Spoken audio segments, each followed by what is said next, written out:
Well, hey, folks, here we are again. Benny, I saw your comment about love supporting my stream. I appreciate you being here. I really, really do. Um, Tank on the right is my, well, it's got a lot of stuff in here. It's got the long fin, albino, bristle nose, and there's some cories in here as well. I'm going to tread water for a couple of minutes before I get started on my rant of the day. I'm upset with the United States Post Office right this second. I'm completely non-happy with those guys, and I'll be talking about that in a little bit. Let's see, I'm trying to bring up the live stream on a different thing just so I can. All right, so I'm a little bit behind. I'm going to assume you can hear me because I think I can hear me too. And so if you need more volume, let me know. If you need less volume, I can do that as well.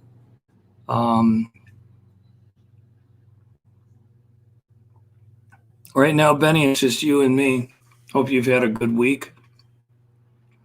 I know I do get a couple of people that come in live for this, but I'll tell you, most of my activity is on rewatch. So, we'll give it about 30 more seconds, and then I'm gonna crank myself up here.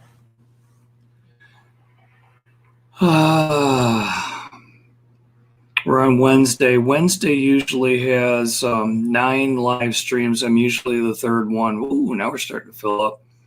Wichita Falls Fish Keeper, hello. Championship Show Uppies, hey, I appreciate it. Raul, thank you. Jada, hey, fantastic. Thanks everyone for showing up. I really, really appreciate it. Kind of held off a little bit just to make sure you could all get here before I started my rant of the day. And for those of you who are wondering, the tank on the right is my long fin albino bristle nose, and there are also some about a gazillion cories in there of various generations too. I believe they are Agassiz cories, but I could be wrong about that. Hey, Anthony, good to see you. So here's my current rant. I've been holding off. Well, I've been coaching up all kinds of people on shipping. I've been warning them, hey, you can try FedEx, you can, try USPS. You got to put some extra time in. You got to do this, you got to do that. Because I know that the world isn't right, even right this second. So me, like an idiot, I go ahead and order some fish, and of course, so they ship on Monday. And they're supposed to get here Tuesday, paid for overnight. Yeah, I talked about overnight. Got all the tracking information from the post office that, they'd be here, Tuesday by noon. Now, I'm sitting here camped out in my front window, and it's a drizzly day. It's raining. I got the front door open. I really don't want to miss them. I figure every time I go to the bathroom, probably going to wind up, missing them at that point. So no, all day long, and the whole shooting match, nobody shows up. Look overnight. Turns out the box was coming in from essentially the Detroit, Minnesota area. I can't remember which one it was coming from, but the box didn't even hit Cleveland till last night around midnight. Cleveland's where I live. God forbid, I saw that Monday night it was actually in Michigan. And I swear to God, I know there's this Michigan and Ohio State rivalry, so to speak. I didn't know the post office took that over too. I swear to God, I could almost ship to the West Coast as fast as I can ship to Michigan. Don't know what it is about the that state that the post office hates. But so anyway, I saw the box was in Michigan. It just hit Cleveland last night out in one of the suburbs. Consequently, it finally wanders in around 2:00 this afternoon. So I'm digging through the fish. I'm trying to do a box opening. I got the camera on it. All the fish are fine. Don't want to over dramatize that. Everything worked out good. The shipper did a great job and all that kind of stuff. But what a crock. Why do we pay for overnight when it's not going to get here? Or would the case have been, even if the shipper had paid for just plain old priority and not priority express, which would be 2 to 3 day, would that have been 3 to 4, 4 to 5? Like I said, I've been coaching people up for quite a while to expect this. I should have expected it too, but it just annoys the crap out of me, So I don't know. Let me go through here a second. Can't remember who I've said hello to, so if I'm saying hello to you again, it's only because I'm an old man with a feeble memory. Raul, hey, how you doing? Jada, hello. Sharon, I know I haven't said hello to you. Hey, Raul says, I drive trucks for the post office from Florida to Columbus, Ohio. Raul, I would love it if you would drive trucks from Cleveland to Michigan, for the love of God. I have no idea why this is just doing what it's doing. Steven, Championship Show Guppies. All my express overnight shipments are taking 2 days for me too. It's just making me freaking crazy. And I know that it shouldn't, but and my biggest fear on 2 day is that the shipper's going to use breather bags, which means it's going to build up some waste inside there. I'm not going to be able to float the bags. I'm going to have to put them into a container. As soon as I hit the container, pH goes down, the ammonia goes up. I mean, you know the whole drill there. This guy did not. Fortunately, they were just in bags, and I can, do my usual plop and drop. Which brings up the next thing I want to talk to you guys about is if you're buying fish, whatever your seller recommends, you do what they recommend. Even though I do not like breather bags, if that's what you get shipped, then you do what they tell you to do, and you follow those instructions. If they want you to drip acclimate, you drip acclimate. If they want you to plop, you plop. So in this particular case, it was just plastic bags, and I literally had no guidance whatsoever. There was really minimal packing in there. They had a couple of, the big giant bubbles. There was like 3 or 4 of those in there, and just the fish and a couple of small bags at the bottom. Like I said, everything worked out just fine, but man, it's just not the way I ship stuff. I pack in all kinds of crap, and I don't know, maybe I don't have to. I don't know. Sharon, I waited 7 days for a priority mail fish order. Thank goodness they lived. Yeah, Sharon, I'm telling you.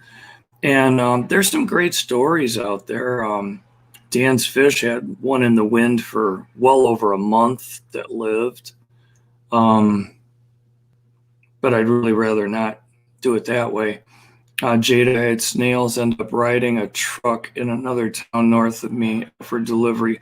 Thankfully, when I got them, they were alive. Yeah, thankfully, no two ways about that. One of the problems I have too is somehow PayPal has my wrong address. Stephen will remember this.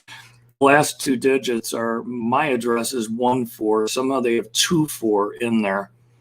Thank God my mail guy knows me well enough. Although there was a time I got in a box and I called down the post office and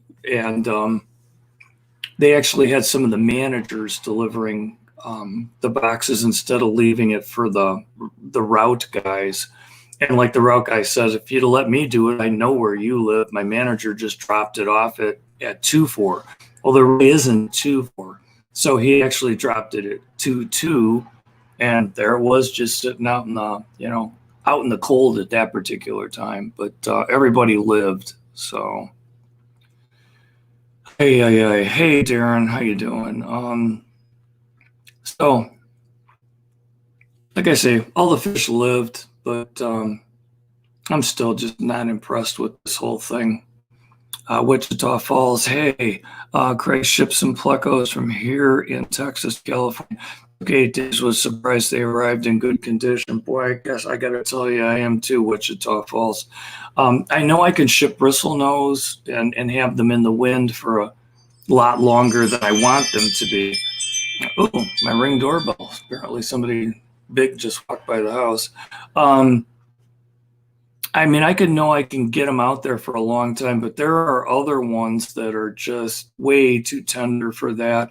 I remember losing King Tigers 066, and I remember losing 333s. You can't have them out in the wind like that. They're just a little too fragile for it, you know? So Tiffany Rose, hey, and Roy and Becky's Travels, Catfish Dairy Raid. Nice, nice. Yeah, bring everybody from Catfish over here. Let them say hi. And I'm really bad at this. Hit the thumbs up. I'm not sure what it does. I'm at the point where, hang on a second. I'm at the point where I need people to hit the subscribe button. Catfish Terry, hey bud, thank you so much. Did you bring folks? It sure sounds like you did, and I appreciate that. Yeah, I need subs, and I know that's an evil word to say, and they'll demonetize you. I'm so far from monetization, it's not even funny. So, that's what I could use at this stage of the game. But if you'd hit the thumbs up button, that would be awesome as well. So, I agree, Roy Becky. Thank you. That's what Catfish said. Darren, hello. Hey, man. Catfish sent a convoy. Hey, that'd be fantastic. So, yeah, I'm not going to take the whole hour to crab about the post office, but I guess what we're up against right now is I think UPS is completely out of the picture as far as I'm concerned. Post office is in a distant second place, but I don't know. I've had some reasonable luck with FedEx, but I'm sure there's as many, rough stories as not. Benny says, would it be a bad idea to ship rams? I think it depends on what kind. There are some that are very, very fragile, like the Germans, and then there are ones that are, built Detroit tough, so to speak. So that's one of those. When I was first getting into shipping, I literally had to take whatever fish I had, be it bristlenose or whatever, because I was really shipping heavy bristlenose and stuff. And that's when I found out that albino longfins are absolutely indestructible. Longfin reds are pretty indestructible, but boy, you get into some of the other ones of the bristlenose family, and they get downright fragile. Then you get into the various L numbers, and those are a problem. Gold rams, isn't that? Benny says gold rams. If any of you have experience shipping gold rams, that help out Benny, because I honestly don't know. I don't do much these days with cichlids. I used to. I mean, even the gentle cichlids like the epistos and that kind of stuff and rams, I just don't anymore. I had been in and out of the hobby many, many times. And this last time when I jumped in was, I don't know, about 4 or 5 years ago. And I was determined to do something that I had never done before. And I didn't know what that was. And it wound up being bottom dwellers. It wound up being plecos and Corydoras and things that lived at the bottom part of the tank. Now, by the same token, when you keep plecos, you still need some kind of dither fish. And for those of you who are unfamiliar with the term, it's actually so like Google is not just a search engine, it's actually a number. And theoretically, Google is the biggest number in the universe.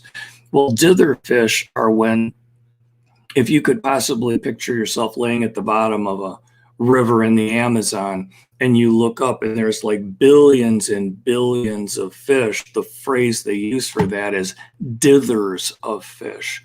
Just an indescribable number, but obviously it's finite. There's some number of it. And so they refer to those as dither fish. And the idea being plecos will hide. They'll hide a lot unless you have dither fish above them. And the idea being they use the dither fish so that they know whether danger is around. When the dither fish disappear, know something's up. there's a predator in the water, there's a predator above the water, this and that, and then the plecos all go hide. When the dither fish come back, they know everything's fine, and they can kind of come out and have a good time with that. So that's the idea behind dither fish. So if you keep plecos, you're going to want something at the mid level of the tank. You want something at the upper level of the tank. And it could be anything that makes you happy. And so I do that. That's the way I do with that. Let me go down the chat here. Benny is looking for a male gold ram, I'm going to assume. Benny. Let's see, Sharon. Everyone, let's get our fishy friends to help Craig build this channel. Oh, Sharon, thank you so much. I would absolutely take all of the help I can get. Wichita Falls, what fish would you like to breed that you haven't yet? So I have a tank full of 046 plecos, zebra plecos, and Catfish and I were talking about those the other day, and he was astounded by the price. Mine are coming up on 3 years old. That's about the magic age where they're going to start to breed. So I would love to get those guys going. Everything else I've managed to get, at least some level of success out of them. Those zebras are just a son of a gun. They got to be older. It's not like they're big. I mean, even at this stage of the game, they're about the size of the cories that you see. I don't know if I can put to the screen and have it make any level of sense. But the cories on the right, that's about the size of a mature 046 pleco. And so I, still waiting on those. Let's see, Jada, he's, maybe I need to run back here. No, I can't. I'm not sure what Jada is saying. He's 3 years old. How old is your oldest? Oh, well, my oldest pleco, I've actually got some gibbous that are, I don't know. Let's get in front of the camera. But as big as my hand and part of my wrist. I mean, they're big old fat and chubby guys. They look like a prehistoric beast. Those are probably one of the first plecos that I wound up getting when I went back in again. I still have 3 of them downstairs, and I mean, those will get obscenely large. And I've already moved off. I actually have 5 of them. I moved off 2 of them to the local fish store. They're not as bad as a common pleco, and they're prettier, but they're still huge. And so those are about 5. Let's see. Benny says cool rolls have a video thumbnail, golden ram. Okay, so you guys are working that out. Let's see. Case saying, is the tank behind an automatic shutoff? Water is getting high. So the tank to my right, at least the way I'm looking at the screen, that's actually a hang-on back filter that I've got in there. So that's not even a water change, and that's down the basement. So if it overflows, we got trouble because, the way my knee is feeling, I'm about 30 seconds or longer from that. So that should be okay. And it's got a ways to go. It actually needs a water change. When I do water changes in my tank, I take them down to about 50%, and then top them back out. Except for the guppy tanks, those I only take about 20 to 25% down. Benny says I have a long fin lemon blue eye pair. So Benny, one tank over from the one that you're looking at here on the screen, I have 4 long fin blue-eyed females, and I just cannot come up with a mature male for them. So I put a long fin calico male in there, and so they just spawned with him. Every single fry, from the best I can tell, is going to wind up being a brown pleco. I don't know why, but that's just what I got. So at some point, I got to come up with a long-fin blue-eyed male or 2, but not having a lot of luck right this second. So let's see what else we got here. Benny says, Raul, is there look at the photo now. Let me know in chat. I'm looking to buy a Ram at the moment. Raul, currently driving. You're doing what I'm doing. I always love listening to live streams while I'm driving. Let's see. Benny, I'm only 15, so I have no idea about driving. Benny, there's plenty of time for all that kind of stuff. Okay. Oh, panic, you were in a flood. Oh, okay. It wouldn't be the first time that happened, I'm telling you. I was on one of Dan's live streams and I overflowed the zebra tank. And like he says, don't blame me. You know you're going to overflow that thing sooner or later. Man, he's not wrong about that. I had the hose in one of the 40s that have got, essentially it's off all the small plecos. I came upstairs. I cooked a grilled cheese sandwich. I dozed off for a while. I had a Diet Dr. Pepper. And then I remembered I went down there. I mean, there was a lake of water on the floor. And I guess the only good thing is it overflowed all of the moss from the top of the tank that I didn't really want in there. So that wound up being a good thing. So, see what else is going on. Redfish, bluefish. Hey, glad you could make it. Redfish hopes we're going, well, I'm at least doing good, and I hope everyone else is doing good too. Let me glance around here. Let's see. Yeah, there's the doorbell. Apparently another tall person went by.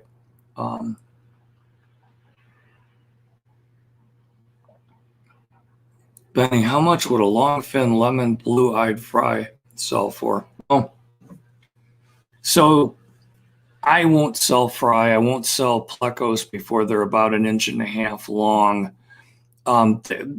Here's the problem. I've had many people say, hey, sell me a fry pack.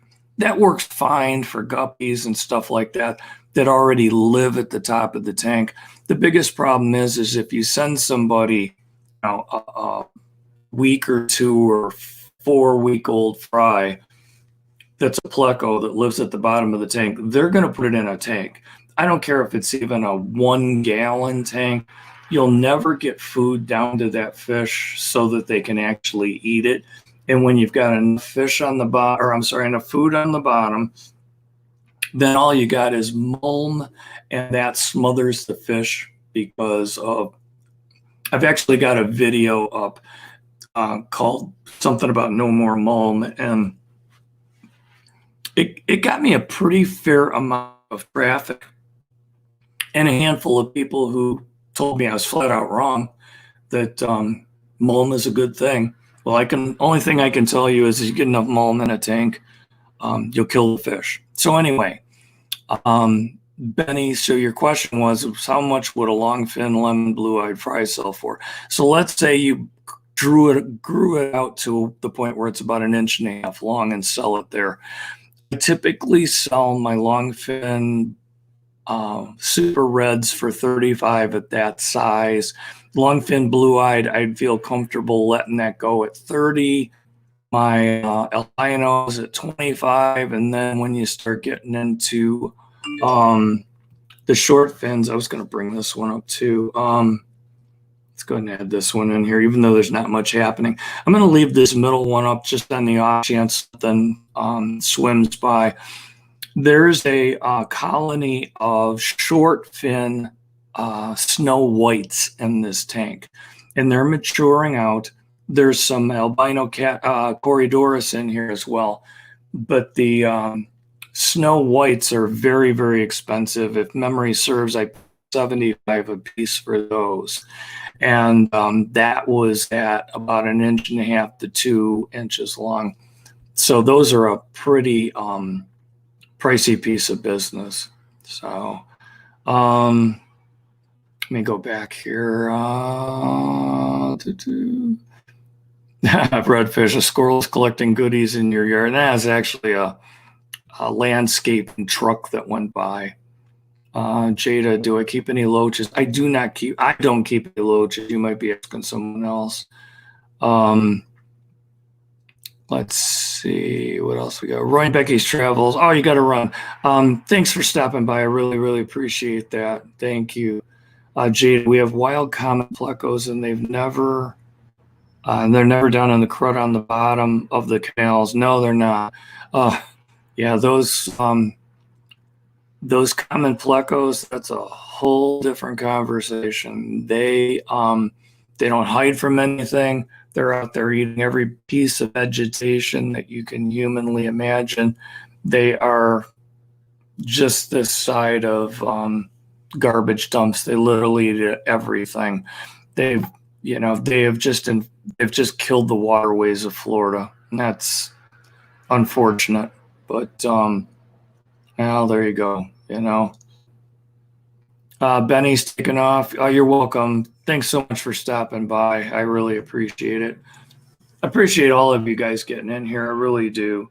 If anybody has any questions or wants to join the stream or anything like that, that'd be fine, and that'd be fantastic. I would appreciate that. Often I run out of things to yammer about. Trying to think. So, the work ahead of me in the fish room, I am anticipating moving. Oh, Jada says, yeah, they sure have. There's videos about it. It's just tragic. And I know everyone blames the home Aquarius for throwing complexes into the waterways.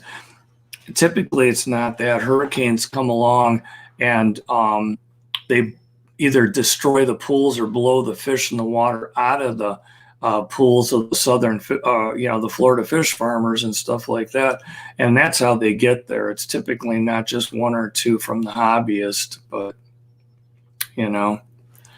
But anyway, so the things ahead of me in the fish room, right now it's in the fish room is in the basement in the back.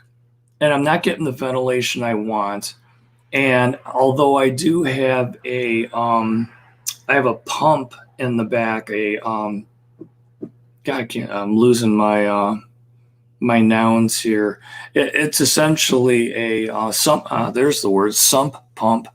So I can take water changes and put it in there. But if I have any amount of, grit or mull, you sure don't want to put it in there because then you'll jam up the sump.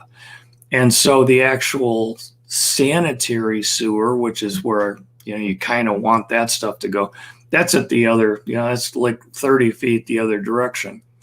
So I've got shelves built, but they've got all kinds of, things that you put there, suitcases and old art supplies and stuff like that. So I've got to kind of get all that stuff off the shelves and put it somewhere. I have no idea where that is. Bring the tanks up, one by one by one by one. And there's, about 50, 60 of them back there. And then move all that stuff to the back of the basement. And so at the very same time, I'm kind of going to avail myself of the opportunity to reset some of the tanks. Now, some of the tanks I absolutely want to reset. The ones, some of these pleco tanks, and especially the one that you're seeing, I'm going to take this one down because I just don't see that the, oops, wrong one. Let's remove you. Let's put you back. This one's been up for a good 3.5 years. And I mean, I get spawns in there all the time. I've got 5 generations of Corys in there. I've got multiple generations of plecos too. There's actually cherry red shrimp in there as well. So I don't want to do much more than I absolutely have to physically. So I'll take it down to like, I don't know, an inch or 2 of 3 of water, have my son-in-law come over and we'll muscle that one and 2 or 3 more up front, hopefully not cracking anything doing it. But I really hate to tear down an aged, seasoned tank, and then the ones that are not seasoned or mediocrely seasoned, I don't have a problem at all doing that. And that's where I'm kind of working through the math here. I was never good at, I did guppies, and I did guppies back when I was a teenager. And I know these days a lot of, not a lot, I would probably tell you almost all of the guppy keepers very much talk about aging water. What I don't understand, and hey, Cichlids23, how you doing? What I don't understand is what's achieved by that. So here's what I have. I have a triple stage filter on water that comes into the fish room. Let's put it that way. And I also have the ability to add a reverse osmosis stage to that. But let's say that I don't do that. So now all the quote badness, the chlorine, this, the that, the other thing has already been removed by those filters. So now let's say I put it into some kind of a receptacle and age it for a day or two or three. And even let's say that I put on some prime. What am I really achieving by that? It doesn't seem to me like I'm achieving much of anything. Other than maybe bringing the water up to room temperature, which frankly is different than tank temperature, because I still use heaters in the guppy tanks to bring it up to like the mid 80s or the mid 70s, whereas the room itself is more like the lower 70s. So I know there's a whole math on that, and but I just can't even pretend to know what that whole thing is about. I don't understand why the guppy guys are aging the water. Now, maybe if they have chlorine in the water, maybe that's one thing, and maybe there's other kinds of, for lack of some better phrase, some other kind of badness that's going to gas off. I don't know. If any of you guys know the answer to that, I would appreciate knowing it. Jada says, I keep guppies still and I age my water, mostly habit. Yeah, see, Jada, that's what I'm wondering and thinking about. So, like, I bought into that whole filter system with the reverse osmosis on it for the plecos because they basically said they need soft water. And the lower I could get my TDS, the total dissolved solids, the happier they would be. They'd spawn like crazy, blah, blah, blah. Well, got to tell you, it's an expensive piece of business to create RO water. With even the best of the filter systems, for every gallon of RO you create, you're going with 2 or 3 gallons of non-RO water. And it's not usable because it actually contains all the quote badness that you've taken out of the RO tank or out of the RO gallon. So I went through that. Anyway, I took my TDS down to 20 or 30, like the pleco guys will tell you, and I still did not get any more spawns than I had ever gotten. So stop doing that. And, so I'm no worse off for the wearer, but I keep the carbon filters, the carbon block, and the other one in there just because, so I don't have to use dechlor. And the fish seem fine with that whole thing. But, so we're back to guppies, and I don't know whether I should be, what the upside would be to aging the water. So the other thing I've got too with guppies is I wind up overfeeding brine shrimp, and so I'm, vacuuming the bottoms of the tank. And what I'm finding it easier to do is keep a couple of spare tanks, net out, the fish, move it into one of the other tanks, take out the Java moss that's in there, dump all the water, scrub down the tank, lather, rinse, repeat, so that almost once a week, every guppy tank I've got winds up, or every guppy I've got winds up going into a new tank. Now, I don't know if that's a good thing or not, but that's what I'm doing right now. And I'm open to opinions here. Redfish, bluefish, subject for discussion. If you import guppies from abroad, 95% of them will be dead within 4 months because, well, I'm going to give you my opinion on that, buddy. And I'm going to try and keep it clean because they are grown in mud holes in the Far East. They're filled with every kind of pathogen and worm, and it's just ridiculous. And so not only does it take an act of God to get them cleaned, even once you do, I don't really trust them to ever be cleaned. And so, I'll take that back to wild caught plecos too. You've got to use literally horse dewormers, and that's what we use on them, is the same dewormer that you'd use on a horse to get the plecos clean. And I think the only reason we do it is because they're the only show in town. Now with guppies, that's not the only show in town. You can get descendants of IFGA quality stock.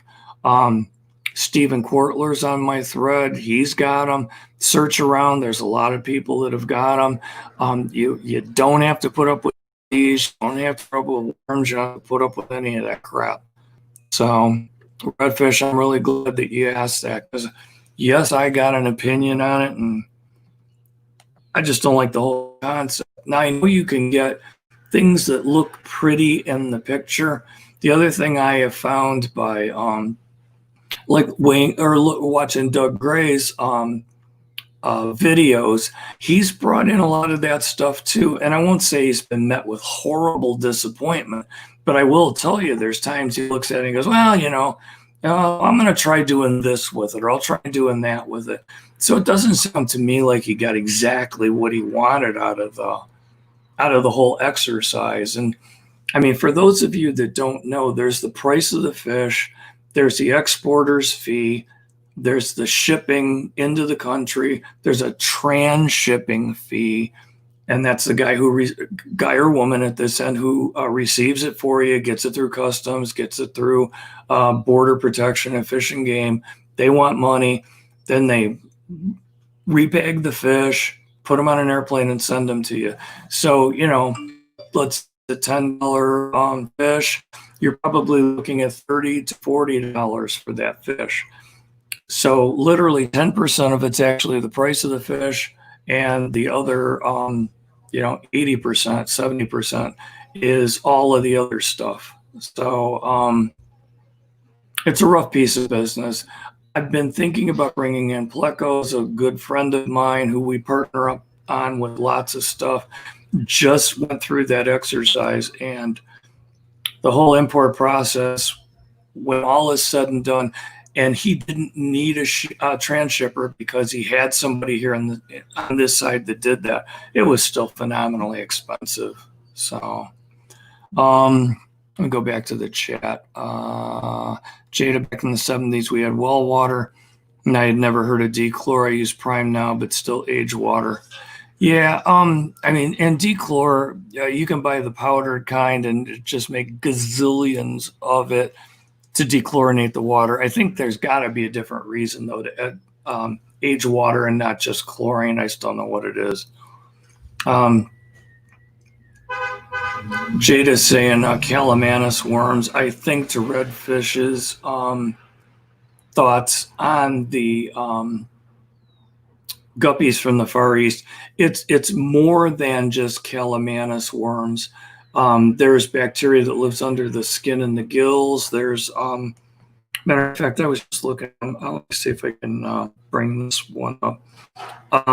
So there's levomasol that needs to be used on those external ones for what they call guppy wasting disease, and that's literally a teeny tiny bacteria or parasite that lives inside the scale of the fish and literally sucks the moisture out from them.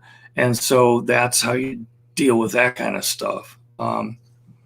So redfish, they'll be dead within 4 months due to renal failure from aqueous ionic flux. Many people don't realize the guppy is brought up from birth in one ionic profile will fare poorly as adults when moved. Redfish, I would love to know more about what ionic profile means. Are you saying water that has a greater or lesser ionic property? And if so, let me know. So I'm not sure. Chubby Guppy, hello. Boy, did you just show up at the time. Fry Aquatics, hey, man. I appreciate seeing you here. What Redfish, Bluefish, thank you for your compliment on the great stream. I really appreciate it. Benny, eating breakfast while watching, I appreciate it. Chubby Guppy, saltwater. Chubby Guppy, talk to me more about saltwater. I do tiny bits of salt in the tank, but I don't really salt it a lot because I use baby plecos to clean up the bottom and keep those kind of moving too. So, and plecos and salt do not get along. So maybe I should stop doing that. Kay Halliday, hey there. Jason, are there early signs of this? Does this happen if you buy fish from a breeder that are kept in the same water parameters until sold? So that's a Jadron Aquatic question, I believe that Kay is asking. The thing I will tell you is if you're buying from a reputable breeder in this country, typically that particular breeder has bred all of the badness out, the worms out, the parasites out, all the things that are riding along with them. Doesn't mean they can't get sick. It just means that they're not riding along. Now, fast forward to the different question, and I'll again take it over to plecos. If you're getting wild caught fish, and that's what essentially those plecos are from these mud holes in Thailand and places like that, you net them out and they look pretty as all get out, but they do have bacteria and parasites in this, in that, and the other thing. And it just takes a Herculean effort to get them cleaned up and cleared out. And I'll tell you, go to Dan's fish room, Dan's Aquatics, and see what he recommends. He's got a whole video on how he medicates his new fish coming in. And it's a process, I'm telling you. He's got 3 to 5 different medications that take him about 3 weeks to 5 weeks to get through. It's not a simple piece of business. So, Chubby Guppy, most are raised in salt water. Well, I think they're raised in brackish water, not salt water, but could be wrong on that. Sharon, love your stream. Oh, thank you so much. Always informative. You're so kind. I really appreciate that. Redfish, yes, water from different parts of the world holds specific ionic profiles. Some positive, some negative, high number, low number. Adult guppies brought up in one profile their entire life. So I'm going to only talk with about 25% of knowing what I'm talking about here. Water has certain amounts of ions in it. And as Redfish is saying, some of them have positive ionic properties and are heavy that direction. Others have negative ionic properties. So by way of example, if you had distilled water and theoretically you could stick an electric charge in there and put your hands in and you would not get shocked because there are no ions in distilled water to conduct that electricity. Got to make sure you can see me waving my arms around. It's really important to wave my arms around. However, so obviously non-distilled water certainly has lots of ions in there. So I never realized that there was a preponderance of positives or negatives. I really thought that it was a fair mix of the two. So that gives me something to go out and look at, but I appreciate that. Redfish says, don't fare well when moved. Well, sorry. Yeah, absolutely. There's no two ways about that. But I think it's more than just the ionic properties. I think there's more going on there, but that certainly might be at the base of the whole thing. No two ways about that. Chubby Guppy, yes, sorry, Bracket. Yep, I gotcha. Oh, Redfish, thank you. Okay, so I did say what you had in mind there. Going back to my the pieces of my my engineering degree when I took a couple of years of organic and inorganic chemistry. I guess that turns out that all came back in handy, didn't it? So let's see, Benny, my dog is begging me for my food. I'm like, heck no. Well, I got to tell you, Edgar's over here he's my little brown dog. He's on the bench right next to me. He's dying for something that he doesn't have. I just never, know what it is. Kay Holiday, great bit of info. Thank you. Oh, thank you so much. Yeah, but I got to look it up, and I got to learn more about the ionic properties of water and how that shifts. So that's kind of interesting. So redfish. Guppies are incredibly weird when kept in one water type their whole life. I've seen it hundreds of times. 95% will go due to renal failure. You have to import raise the fry. So redfish, renal. So how do you diagnose? And I'm not challenging you on this. I'm really trying to learn. And redfish, for whatever minutes are left, I'm going to bring this up. And hang on a second. I would love it if you would come in and talk to folks about this, because I don't want to make you keep typing, but I would love to know how you know that a fish is in renal failure and stuff like that. So if you would join us, that would be fantastic. And I'm going to take this tank out because I'm really kind of tired of looking at that anyway. And so we're going to wait for redfish, assuming he has. Here we go. Add to stream. Hey, man. Hey, man. Thanks for having me up. How's the audio before I start? Oh, a little. If you could go a little bit louder, I think that would help. And if you can't, I understand. Wait. Okay. Oh, yeah, that's perfect. Yeah, that's perfect. Yep. Cool. I'm okay. I'm going to shut up and let you talk, because I would love to know more about this ionic stuff. Yeah. So what I was talking about, and I was speaking to someone very knowledgeable about this recently, and we got on this subject, and both of us have noticed the same thing over the years, and that something about guppies, and not just guppies from the Far East. I've noticed it from guppies imported from Israel, as well as guppies imported from Eastern Europe. Something about them, and it really piqued my curiosity, and I had to start experimenting with this.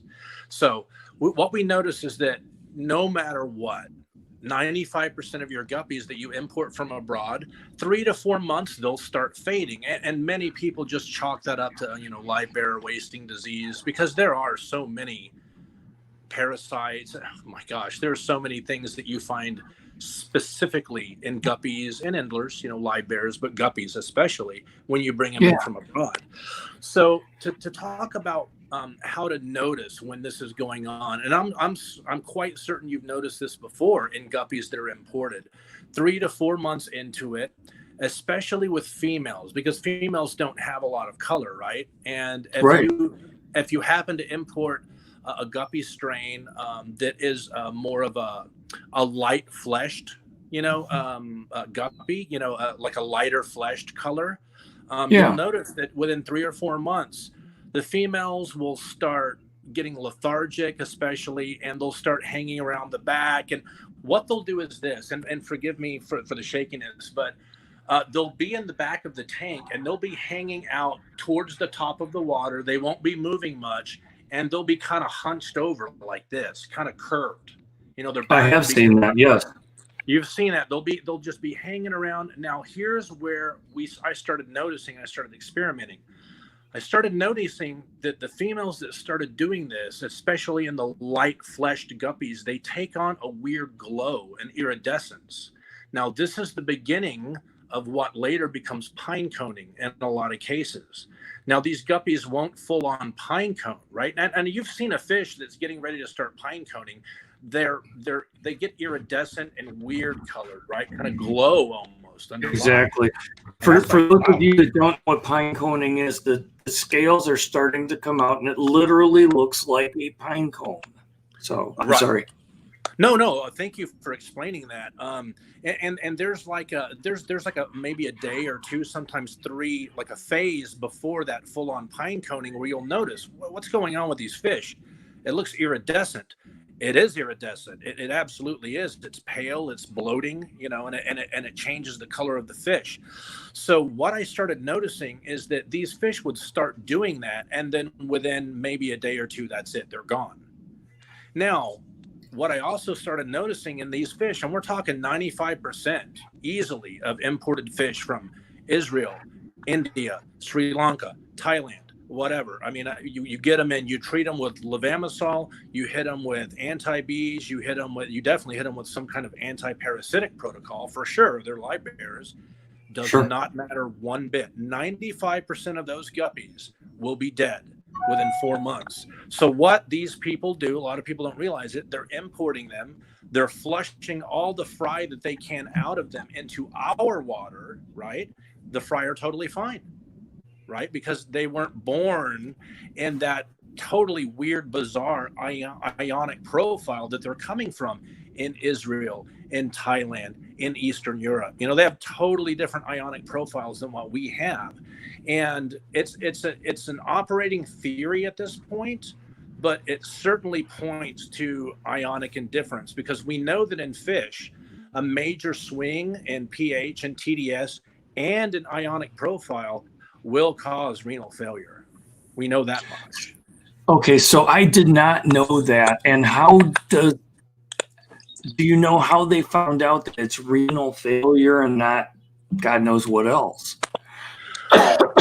Well, I'd have to look it up. There have been some studies done in the causes of a lot of these live bearer deaths that Yeah. What were they called? Non-specific live bearer deaths is, I believe, the way it was put. Something that's not apparent. And Okay. across the board, it's kidney problems, renal failure. Okay. And so when you say ionic, so should I assume that some water has more negative ions in it than other water has more positive? And is it just that simple? It's either one or the other, or is there some other mix in there? There's a profile. There's actually a profile. So how many positive and negative, what's going on in the water? That's number one. A lot of people, you can actually think of it like in terms of TDS, right? Are the ions positive? Are they negative? What's going on in this water? And then beyond that, what are the ions? What do they come from? Is it iron? Right? Is it sodium? So that's where I was. So exactly, like TDS. We all talk about TDS as though it's just this one thing. But TDS is an amalgam of things. TDS is useless. TDS is useless unless you are rebuilding RO water. Let me make that official right now. TDS is useless unless you are starting with a control. And what is a control in science? Zero. Blank slate, right? That's our control. So think of it that way. TDS is important if you're rebuilding or remineralizing RO water. And I do that left, right, and center. Something to point out, I've experimented, and other people I hope to be interviewing very soon on my channel. I won't say anything else about that. We've experimented with TDS, pH, you name it, across the board. It's none of those things with these guppies. It's none of those things. You match the pH identically. You match the TDS. You match the temperature. You make sure that they're treated left, right, and center. Within 4 months, those 95% easily of those fish will be dead. And I've seen that happen again and again. Yeah. So no one's been able to solve. People who have imported guppies or bought guppies from somebody on Facebook who have imported them, I guarantee you they're going to listen to this stream and they're going to go, yep, that happened to me too, because it's happened to people with 50 years of experience in this industry. And it's just, it kind of goes to show you that just because a fish is really easy to raise and breed and feed doesn't mean that it's going to import very well. You know what I'm saying? Oh, yeah. And I've always attributed it, I always thought it was a parasite. I just figured it was a parasite we couldn't figure out how to kill. And I was in a conversation with somebody over the weekend, and they go, well, a lot of the guppies that you import have built up a tolerance to our medication. And I'm thinking, no, they were in a mud hole in Thailand. They haven't been treated for anything. That's the problem. Yeah, they haven't been treated for jack. If anything, maybe they threw in some tannin-emitting wood or something. But that's going to knock out ick, right? No, that's not going to do anything for that. And to be fair, in the wild, guppies live and breed in some mud holes too, and Sure. that's fine. But a mud hole in nature is not a mud hole in a fish farm. Those are gross, For right? sure.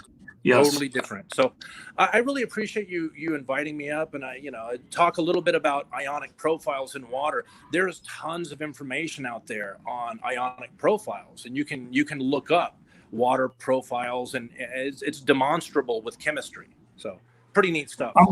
I'm going to do that. And I really appreciate you coming up and making us smarter. Yeah, I wish I would have on our first couple of exchanges, because what I didn't want to do was, make you keep typing all this stuff out. So that's really awesome. No, I appreciate it, man. Oh, you betcha. All right. Well, we're about hitting the finish line. Let me go back to the stream and see if there aren't any questions for you in here before I turn you loose. Okay. Redfish, bluefish, KS, is it only guppies? It's primarily guppies. Yeah, absolutely. That's what I've noticed it in. Guppies. I mean, well, let me think about that. I actually have not personally imported endlers, I don't think. As crazy as it is, now that I think about it, I don't think I've ever imported endlers.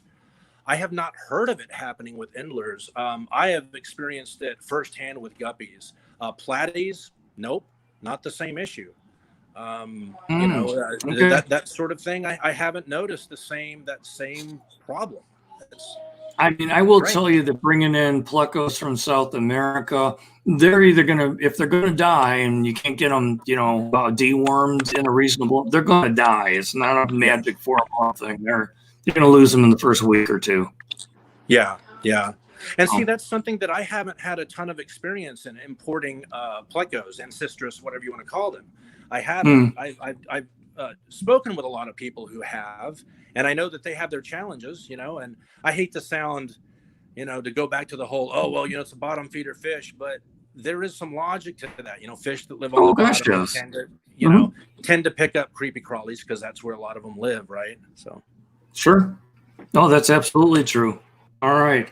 Well, I was going to say, we're just about out of time, and I know Bob Kaler is going to go after us, so I'm going to start to shut this down. Thank you so much for coming on. Oh, thanks so much for having me, guys. I'm going to drop out and get back to this kid's birthday party I got going on. So, sounds good. All right. Hey, take care. Thanks again. Thanks, buddy. Bye-bye. Bye-bye. All right. Hey, everyone. Thank you so much.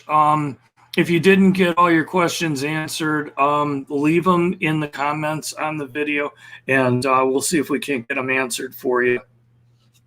Otherwise, it's pushing just about 6 o'clock Eastern time.